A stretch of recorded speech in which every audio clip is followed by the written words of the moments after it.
Hare Krishna, Krishna Krishna, Hare Hare, Hare Rama, Hare Rama, Rama Rama, Hare Hare.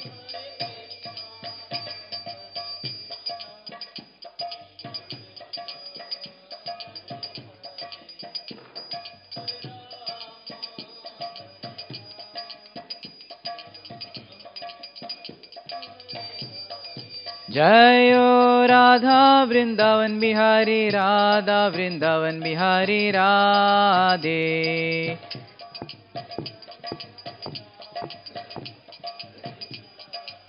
Jayo Shri Gauranga, Jayo Shri Gauranga, Shri Gauranga, Jayo Shri Gauranga.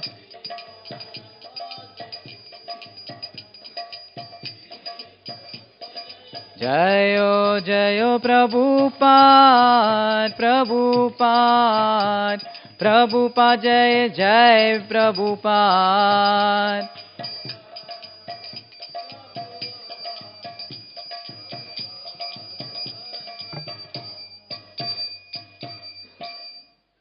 Jayo Vishnupada Paramahamsa Parivrajakacarya Ashtotara Sata Srimad Divine Grace Abhay Charanaravindha Bhakti Vedanta Shramshla Prabhupada Ki Jayo Vishnupada Paramahamsa Parivrajakacarya Ashtotara Sata Srimad Divine Grace Bhakti Siddhanta Saraswati Goswami Prabhupada Maharaj Ki Ananta Koti Vaishnav Vrinda Ki Naam Acharya Srila Haridas Thakur Ki Grantaraj Srimad Bhagavatam Ki Nitai Gaura Premanande.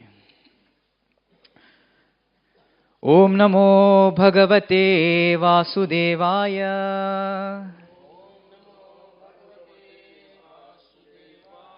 Om Namo Bhagavate Vasudevaya.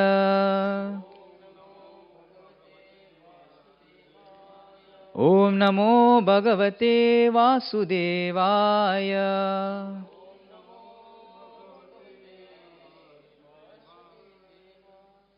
Narayanam Namaskrityam Naram Chaiva Narotamam Devim Saraswatim Vyasam Tato Jayam Udirayet Nashta Prayesu Abhadreshu Nityam Bhagavata Sevaya Bhagavate Uttama Shloke Bhaktir Bhavati Naishtaki Krishnaya Vasudevaya Devaki Nandanaya Cha Nanda Gopakumaraya Govindaya Namo Namaha.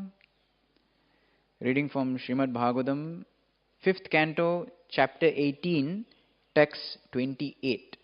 Chapter entitled The Residents of Jambudvip Offer Prayers. Text 28. Bhavan Yugantarnava Urmi Malini Shonim imam oshadi virudham nidim Maya sahoru kramateja ojasa Tasmai jagat prana ganatmane nama iti Bhavan Yugantarnava Urmi Malini Shonim Imamoshadi Virudham Nidim Maya Sahoru Kramateja Ojasa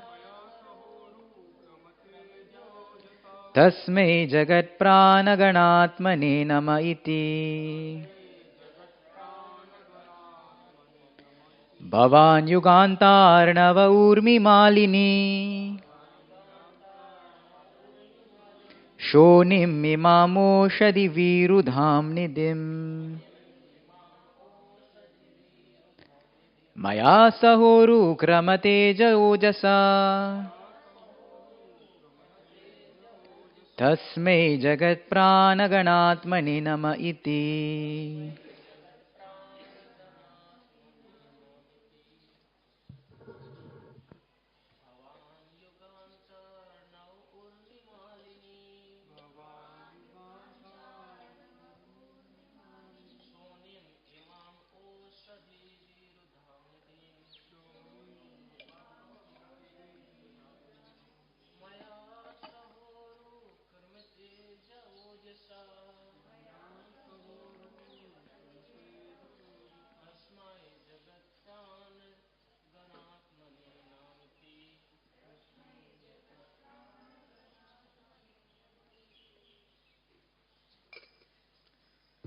Mataji.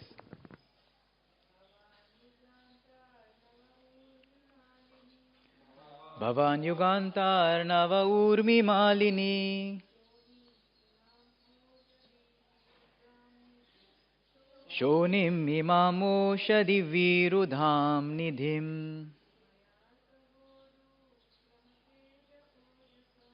Maya Sahoru Kramateja Ojasa Tasmai Jagat Pranaganatmane Nama Iti.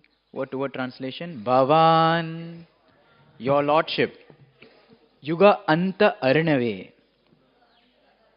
in the water of devastation, at the end of the millennium, Urmi Malini, possessing rows of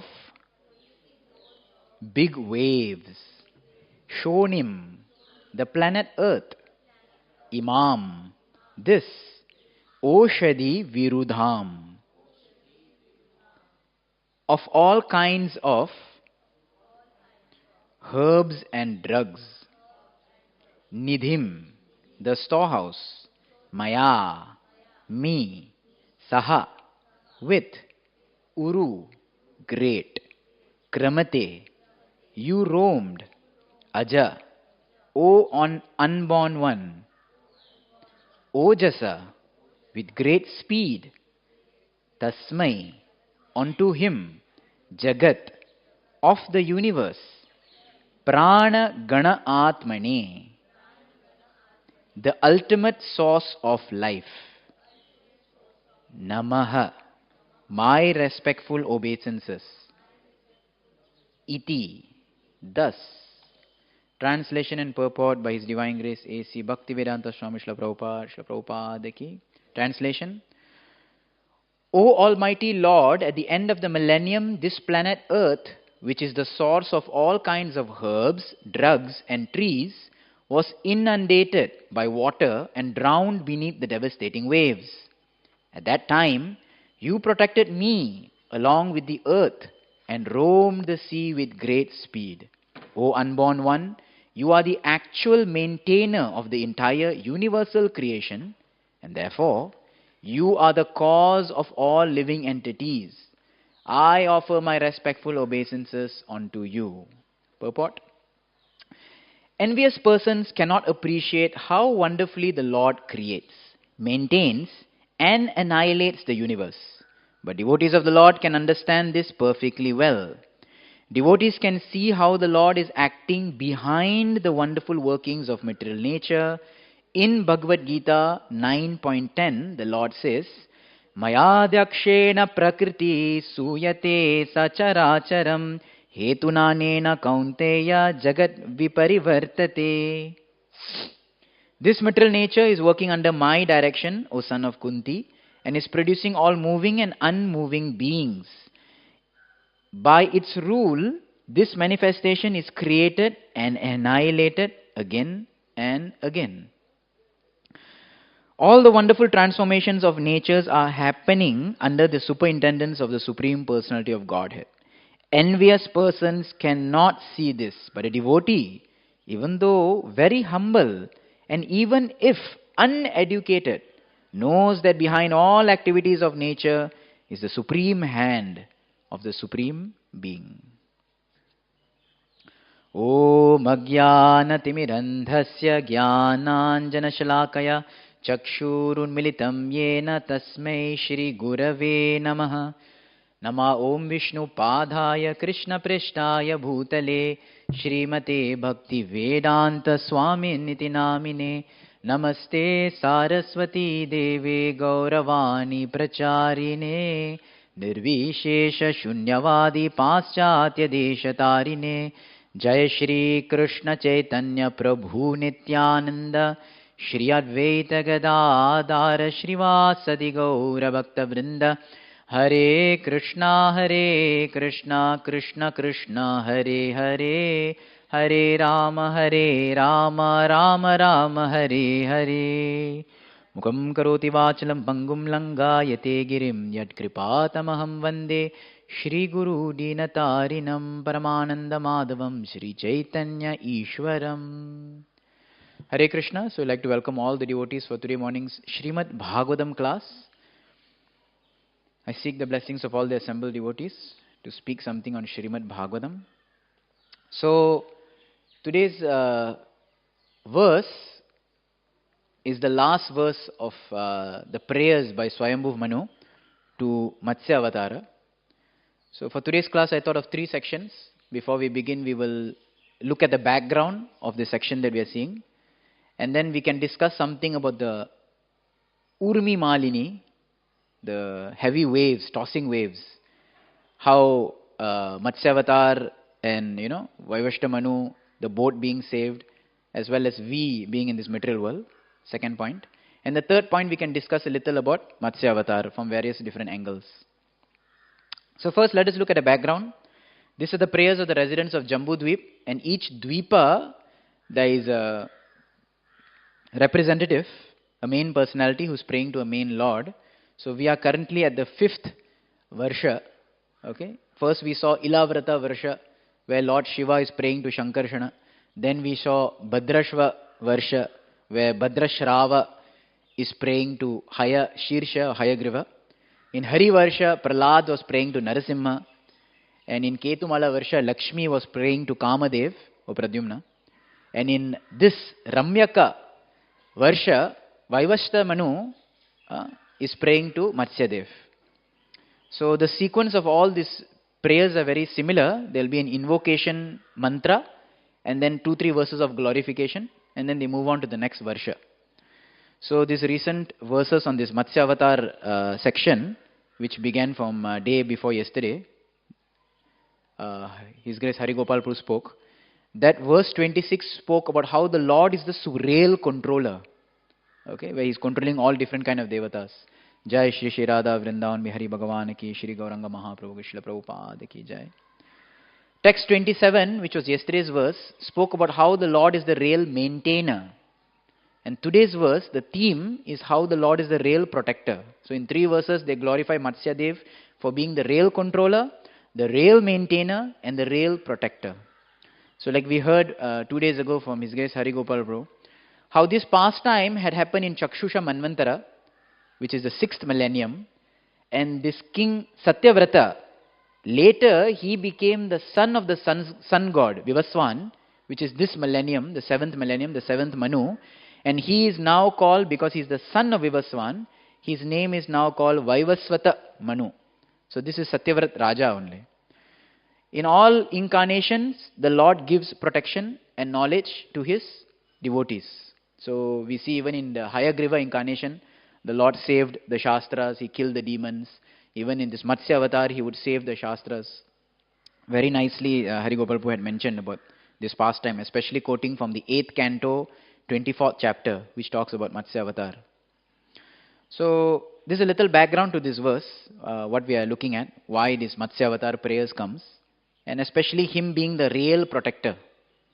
So Prabhupada writes in the purport that, people who are envious, people who are foolish, they will not see the Lord's hand behind everything. They will say that I am the controller, I am the maintainer, I am the protector. But ultimately, for devotees, even though, Prabhupada says, even though a devotee is very humble, and even if he is not very educated, that means one may not openly prove that how the Lord is the controller, protector, maintainer, but in his heart of hearts he may understand. Still, the devotee understands that there is a supreme hand behind everything. So that is the background. Now we will discuss 2 points which I thought significant in this verse. Actually, I was initially, when I was given this verse, I was thinking I'll speak about Matsya Avatar pastime from 8th canto. But then 2 days ago, Hari Gopal Prabhu spoke it. So then I had to change my class.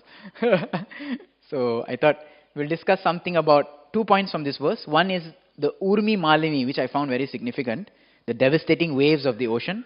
And later we'll discuss something about Matsya Avatar himself.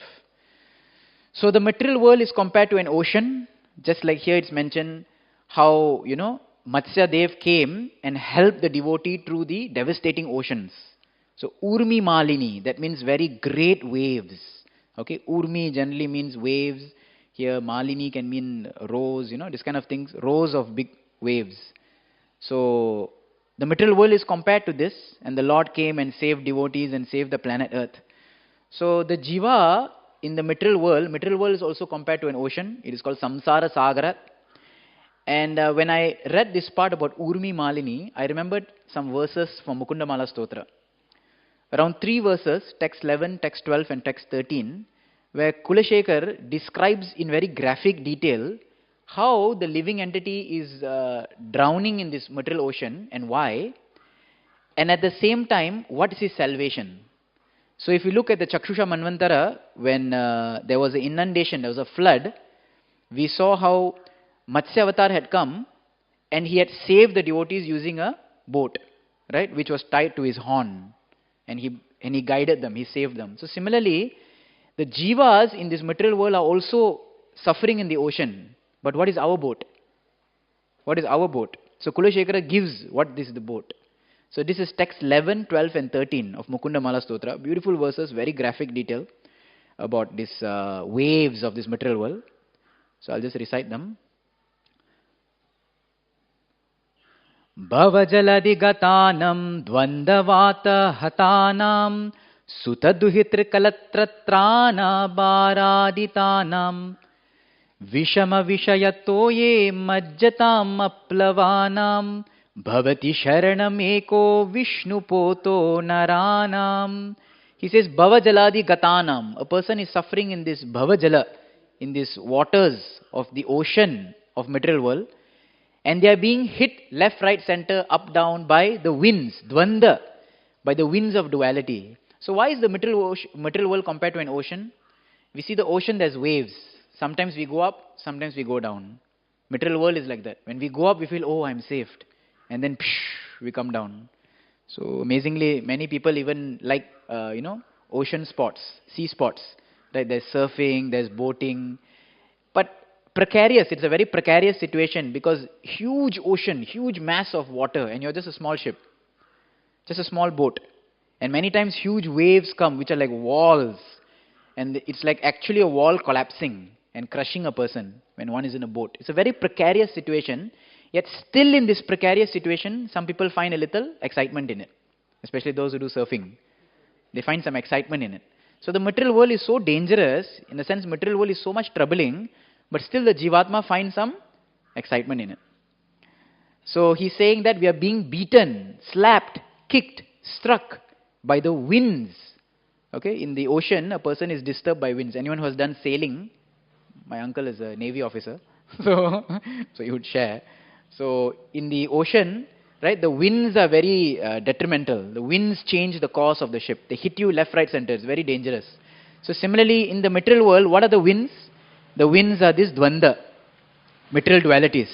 Sometimes happy, sometimes sad, sometimes liking, sometimes disliking. They're like slaps on the face. Right? Sometimes you see when a person gets slapped, he gets slapped left, right. 2 sides, isn't it? So similarly, the dvanda in the material world,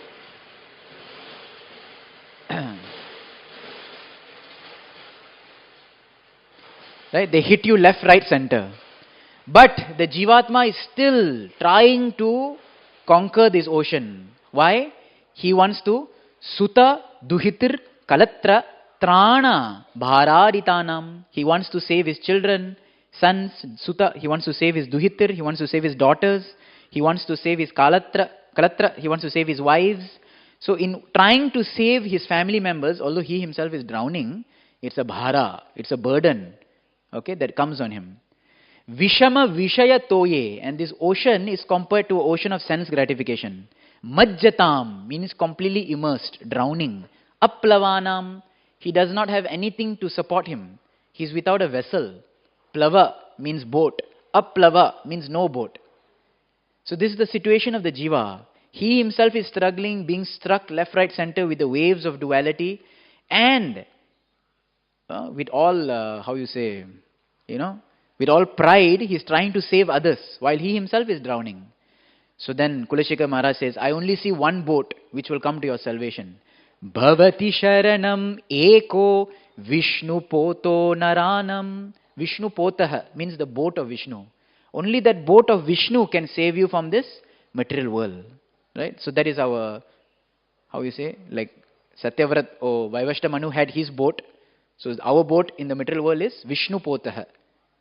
Then the next verse he continues to say. So someone might think, oh, but am I qualified for that boat?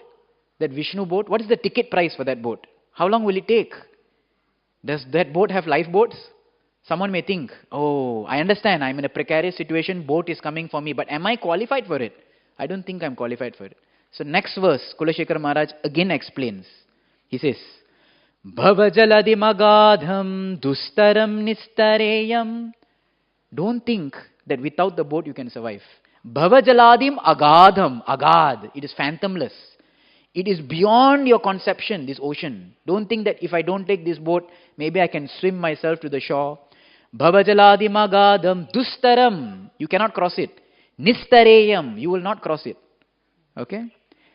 Then someone may think, Katamahamiti cheto masmagakataratvam. One become full depressed, thinking that it's impossible to cross, but how will I be saved? Simple. What is the fare for the boat? What is the cost? What is the ticket price? He says this in this verse also. Sarasija drishti deve. Sarasija. Sarasija means lotus. Sarasi means lake. What comes from a lake? Lotus. We are very fortunate. We have some lotuses, lilies in the morning. Right? Sarasi. A beautiful pond, a beautiful lake. Sarasija drishi. So, the Lord who has lotus-like eyes. Sarasija drishi deve taraki bhaktir eka. What is the fare for the boat? Devotion. So, if one wants to cross the ocean of material existence, one has to offer that lotus-eyed Lord to Bhakti Devi. She is standing on the boat. She is taking the tickets. So, if one offers Krishna to her, she becomes very pure. She becomes very pleased. And she allows. Naraka bidhi nissanna tarayishyati avashyam. Certainly, that she will allow you access on the boat and you can get crossed. So the only thing one has to do is please Bhakti Devi, please Vrinda Devi, please Tulasi Maharani, please Bhakti herself by offering Krishna to her. That means by being a devotee. And then the third verse in this list of 3 verses in Mukunda Mala Stotra which describe a similar precarious situation. The 13th verse, he says, Trishna toye madana pavano dhuta mohor mimale. Urmimale, same thing.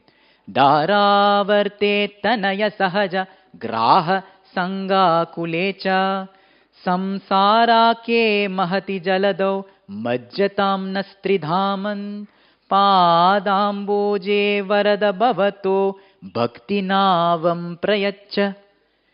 So therefore, the devotee now understands that to get onto the Vishnu Poto, to get onto the boat of Vishnu, I need to offer the payment of Vishnu Bhakti to Bhakti Devi. And she'll allow me in. Then now he starts thinking that, is it really bad? Is it because paying that price might seem a lot. Is it really that bad? Can't I just stay in the ocean? Maybe another boat might come. Maybe some other salvation of me might come. So in this last verse, in this verse of this series, Kulashekara Maharaj says, no. Don't think twice. He says, Trishna toye. You are thirsty in this water. Because when you're stuck in the ocean, right, they say, water everywhere and not a drop to drink. So you have water everywhere and thirsty. And many people who are shipwrecked, if you heard about it, they die out of thirst. People say, hey, so much water is there, why don't you drink it? You can't drink salt water. So, Trishna toye. Water is everywhere, but you're dying out of thirst. Madana pavano dutta mohor mimale. And the winds of Cupid, that means desire, is hitting you left, right, center. Okay? And then one is stuck in the whirlpool of family affection. Dara, Tanaya, Sahaja, brothers. But they're all catching on to you, graha, like sharks, pulling you down in this samsara. And a person is majjatam, he's drowning. Therefore, only one person can save, that is the bhakti navam. Here he says, Padamboje varada bhavato bhakti navam prayaccha. One must pray that, my Lord, please, no, give me that boat of bhakti. He says like that. This is how a devotee should pray. Now, interestingly, after these 3 verses in Mukunda Mala Stotra, the next few verses, he speaks how the Lord is the real protector, how the ultimate protection is chanting the holy names. It was a very beautiful section. So I just thought that, how this episode of delusion, stuck in this devastation of this drowning is very much similar to how we are also stuck in the samsara. Right? So, because 2 days ago when Harigopal was giving class, he was mentioning that while most other avatars we have so much to say, we don't have really much to say about Matsya avatar. It doesn't come so much, isn't it? We don't have much information, we don't know much about it. So I thought that we could draw some parallels. So that was the first point I wanted to make. Second point, now we will discuss about how Lord Matsya is the protector, as this verse says. So in the 24th chapter of the 8th canto, where this Matsya Avatar episode comes, the beginning verses, Parikshit Maharaj has a question to Sukadev Goswami. He asks, why has the Lord appeared in this painful species? Matsyam loka jugupsitam tamah prakriti durmarsham. It's a very ignorant species, fish species. At the same time, it is durmarsham. It's a very condemned species. Why? Because you look at the fish, eventually, if someone even catches a fish by the hand, holds the fish by the hand, it harms the fish. Okay, it hurts the fish. Is such a creature where it's so, delicate in the sense that it's very easily pained, hurt, and very rare that fishes live out their lifetime. They usually die by being eaten by some other fish. So it's a very horrible, precarious situation. Why would the Lord appear? So in that purport, Vishnu Chakra Thakur says, 8th canto has another pastime of Bali Maharaj. He said that the Lord appeared in another condemned species. He appeared as a beggar. Beggar is condemned, isn't it? No one wants to be a beggar. Unless you're a three-dandi bhikshu. Then you're a different kind of beggar. Begging people to take up to Krishna consciousness. But no one wants to be a beggar. So the Lord became a beggar to give mercy to Bali. He took a condemned form to give mercy to a devotee. So if again the Lord is taking another condemned form of Matsya, who is he trying to please? So that is the indirect question of Parikshit Maharaj. That he took another condemned form, which is so horrible or despicable. Who is that devotee that he wants to please? Who is that devotee that he wants to give joy to? Of course, we know that is Satyavrat, like I mentioned in the beginning, who became the current Manu of this age.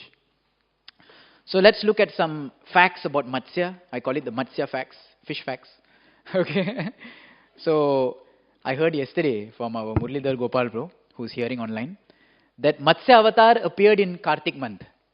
Haribo, there's Kartik going on. So that's very interesting. Okay. And we have all heard about Matsya Puran, right? So Matsya Puran is a very important Purana to the Vaishnavas, especially us, the Gaudiya Vaishnavas. Although Matsya Puran comes under the Tamasic Puran category. It's because it has a lot of descriptions of Lord Shiva's pastimes and this and that. But it comes under the Tamasic Puran.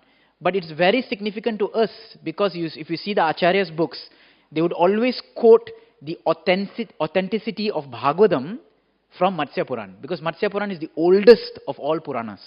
So if Matsya Puran says it, Matsya Puran has it, then it's bona fide. So what does Matsya Puran say about Bhagavatam?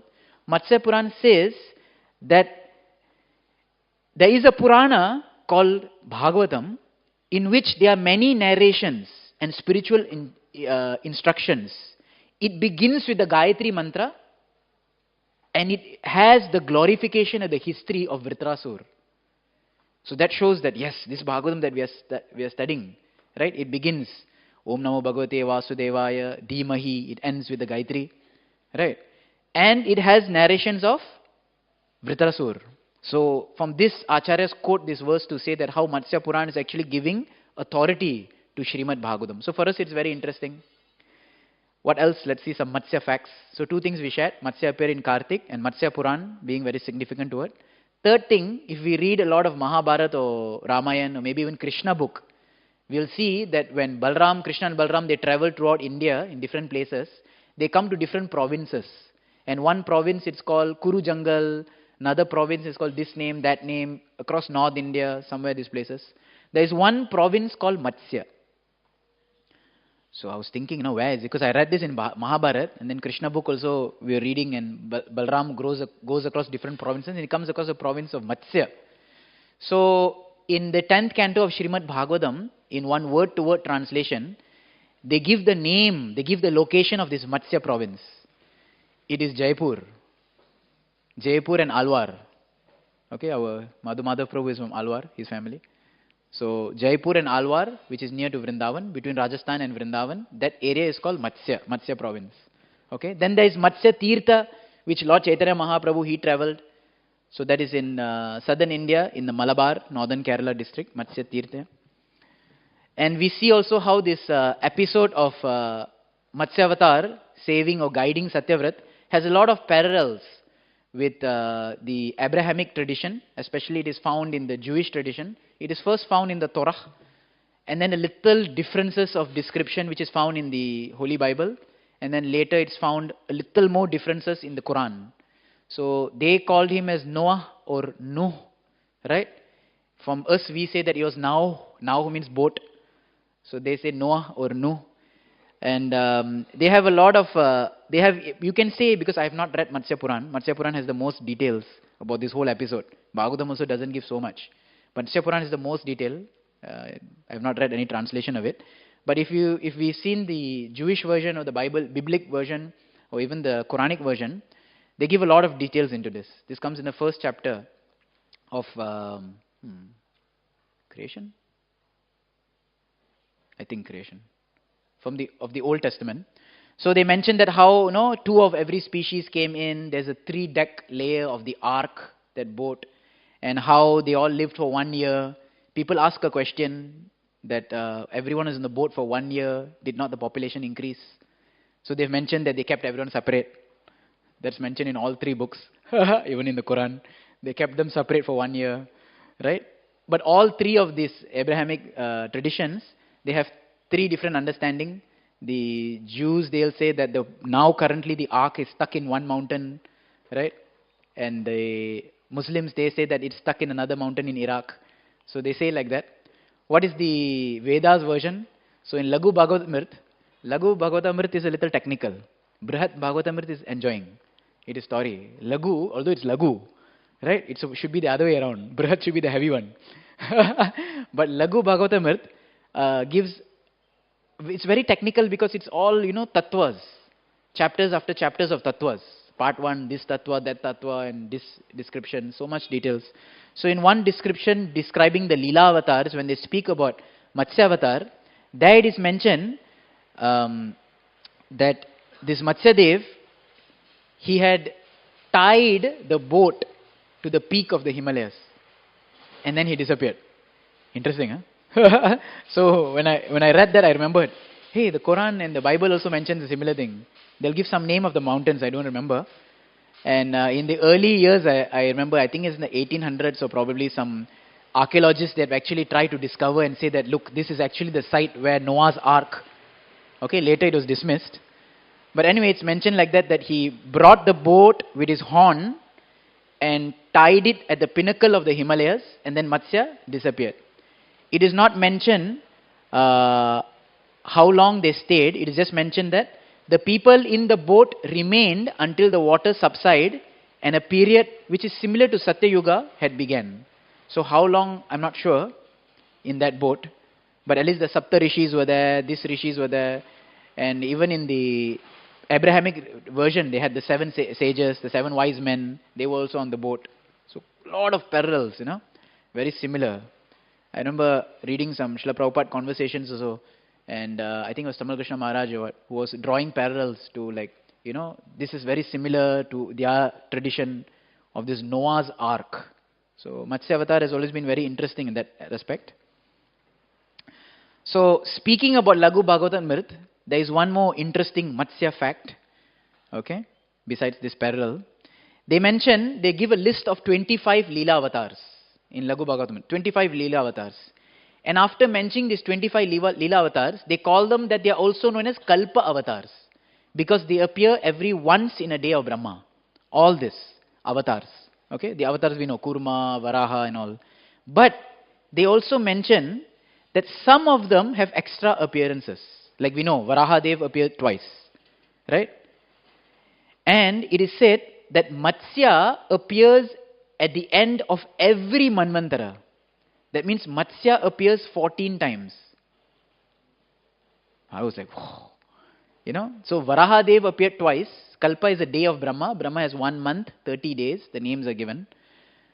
So in 1 month of Brahma, right? Oh, sorry. In 14 times in one Kalpa, in 1 day, in 1 day of Brahma, right? Matsya avatar appears 14 times because he appears at every end of the Manvantara. So like that. Then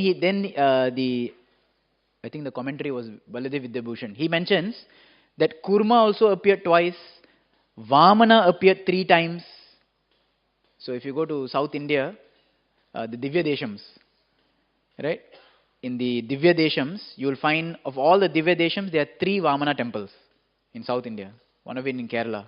So there are 3 Vamana temples. They say that he appeared here. So we are like, So here it's mentioned that Vamana had appeared 3 times in one Kalpa. And they say that Dhanvantari, we have in Ayurveda center, he had appeared twice. Mohini had appeared twice. Right? And Buddha and Kalki appear in every Kali Yuga. He says like that. So these are some descriptions. And then in Laghu Bhagavatam also it's mentioned the locations where these incarnations are staying. So they may appear, they do the Leela, they save the devotees, and then they go to a particular place and they stay there for some time. Just like we know Vamana, he, after, glorifying Bali Maharaj, he went and stayed in which loka? Sutala. Right. So similarly they mention that Shesha, after doing his pastime also, he went to Patala. And Lord Varaha, after doing his pastime, he went to Maharloka. And Matsya, after doing his pastime, he went into a lake which is 300 yojanas huge, which is in Rasatal. So that's how, these acharyas, they mention like that. They are still around.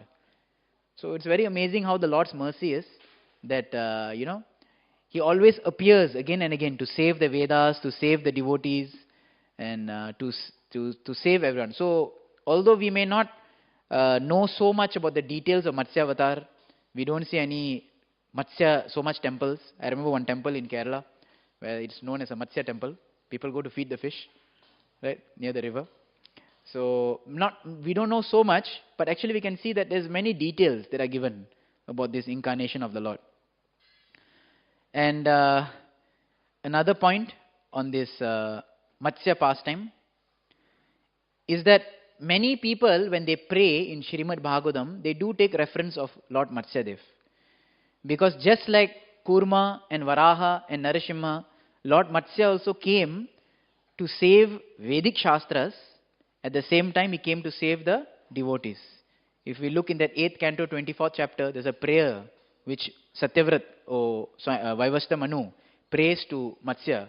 And he glorifies him as the Guru, the giver of knowledge, because he's giving the guide. Right? There's around 8 verses or something. Damodar Po likes to call it as Guru Ashtakam. Right? Because it's an Ashtakam of 8 verses glorifying him as the Guru. So in many places, the demigods also in Bhagavatam, especially when Krishna was about to appear in the Garbhastuti, the demigods will take reference of Matsya. They will say that, oh, just like Matsya had saved, the whole existence, you please save us.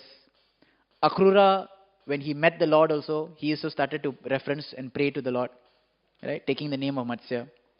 But one significant section comes in Srimad Bhagavatam, where parallels are drawn with how Matsya saving and how the devotees wants to be saved. So this is the section of Vritrasur in 6th canto of Srimad Bhagavatam, 9th chapter, where the demigods are now going to the Lord and they are praying to the Lord, my Lord, please come, appear, save us, because we do not know what's happening. This demon is there, Vritrasur. What should we do? Okay, so they start praying.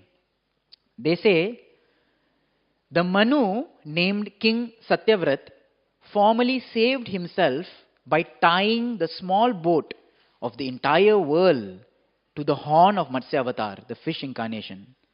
By the grace of Matsya avatar, Manu saved himself from great danger of the flood. May that same fish incarnation save us from the great and fearful danger caused by the son of Twasta. The Twasta is the father of Vritrasur, who created Vritrasur. So here the demigods are drawing parallels. They were saying that just how the Lord, you had come, you had guided and you had saved. Please, right now, They were stuck in an ocean of inundation, but right now we are stuck in an ocean of delusion. We are confused what to do because all around darkness is there. So you please come and guide us and save us. You come again as that fish incarnation. Then they continue to pray, just as Matsya saved the earth, he will also save us from the demon. Because though he moves about in the water and is situated there, he still can protect us who are on land because he is the God. So someone may say that your prayer is not valid. That was in an ocean. Matsya is a fish and he can move through the ocean. If you're drowning, you pray for Matsya. If you're in the land, why should you pray to Matsya? So then the demigods continue to pray that no. If the Lord can save someone on the water, he can save someone on land also. No problem. So I want to pray to Matsya because he is guiding and he is pulling us out of the difficulty. So they continue to pray like that. Then they make another prayer. They say, the great waves was made such a horrible sound. The great waves made such a horrible sound that Lord Brahma himself almost fall from his seat on the lotus into the water of devastation. So the waves of the water is so deadly that the sound made Brahma also unstable and Brahma almost fall from his lotus. Can I imagine? They're saying like this, huh? All the devatas are working under Brahma. They're saying, you're making our boss lose their seat. So, but he was saved with the help of the Lord. Therefore, we also expect the Lord to protect us from this dangerous condition. So, they pray like this. Ultimately, they had a different motive inside. They were demigods. They were saying that, you saved Brahma from his seat. He did not fall into the ocean. Right now, our seat, being demigods, are also threatened. That please save us also, that we don't fall from our position. Right? So, like this we see how, they draw parallels to Matsya Avatar. Therefore, this Matsya Avatar is very glorious, very wonderful.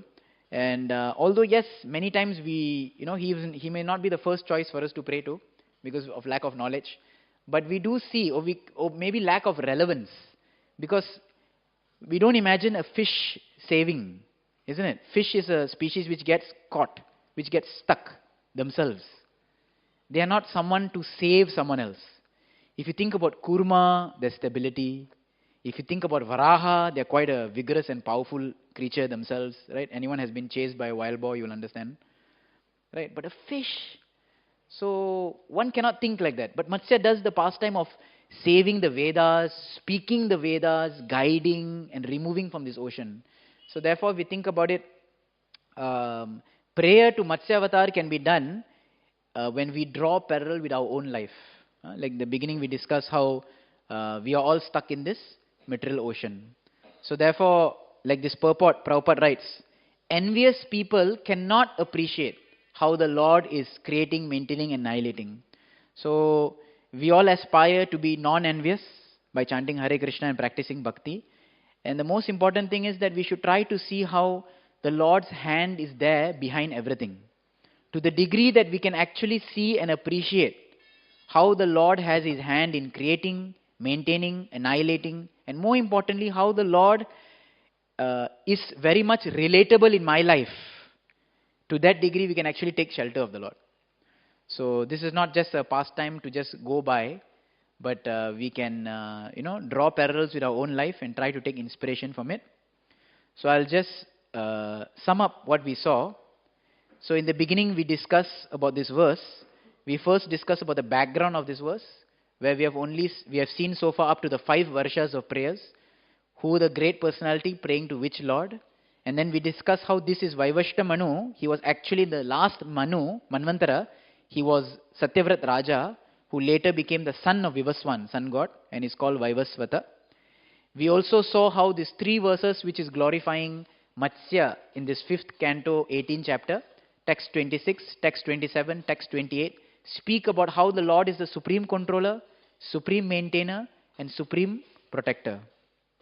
That is the background that we discussed in the beginning. Then we discussed 2 points in this verse. The first is about the devastating waves of this ocean, which is called Urmi Malini. So in that we discussed from Mukunda Mala Stotra, how Kulashekar Alwar in texts 11, 12 and 13 describe very graphically why this material world is compared to an ocean. So we discussed how the waves take you up and down, And in material life also, we are always looking for that up waves, being happy. But at the same time, when you go up, you come down also, right? And we saw also how people although it's a very precarious and dangerous situation in the ocean, people love it. They love to take an adventure. Although many people die in such spots. Kulashekar Maharaj says that, there's only one salvation, which is the boat of Vishnu. Vishnu poto naranam, from being slapped and thrown. And then he discussed what is the ticket price, or who will give you entrance into this boat. He says that Bhakti Devi. If you give or you pay devotion onto Vishnu, Sarisi Deve, Sarisija Deve, Sarisija Drishi Deve, that Lord with lotus eyes, if you give that to Bhakti Devi, she will let you on the boat. Okay, she's standing on the boat. So we saw that in the 12th verse, right? He says like that. And then 13th verse he says that if the mind is thinking that no, maybe there'll be some other boat, maybe somebody else will save me, he said no such thing. You are dying, you will die out of thirst. Trishna Toye. So we saw also how that many people who are shipwrecked, they may survive being drowning, but they'll die out of thirst. Because all salty water, what you will drink? Right? So many people suffer like that. And he says, don't wait for anyone. Padamboje varado bhavato bhakti navam prayaccha. One must only try to get that bhakti navam, that boat, and come out of this material world. So like this we draw parallels. And then the second point of this verse, we discuss about Matsya Avatar himself. We saw how the Lord, why did he take a form of a condemned species? To give pleasure to devotee, which is Satyavrat. Okay? And then we saw some Matsya facts, fishy facts. Right? The Matsya Avatar appeared in Kartik, one of the oldest Purana, the province of Matsya Desha, the place called Matsya Tirtha. We saw how the 25 Leela avatars in Laghu Bhagavatam are mentioned as Kalpa avatars, from which we learn that Matsya appears 14 times in one day of Brahma. Every end of every Manvantara, Matsya Dev comes.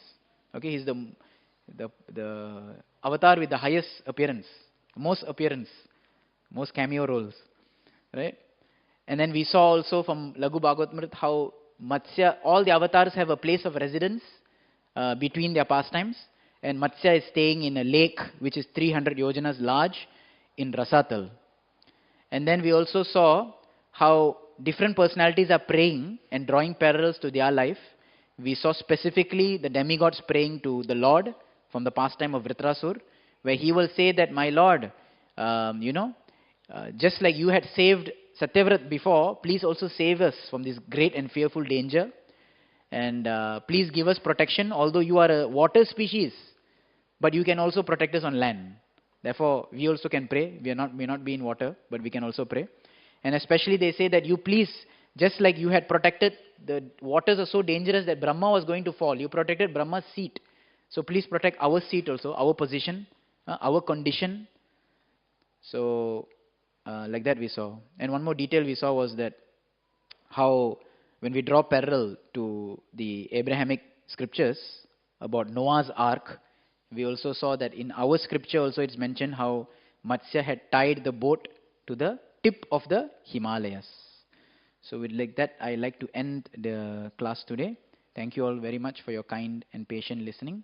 If there's any questions or comments, I'll be very grateful. Hare Krishna.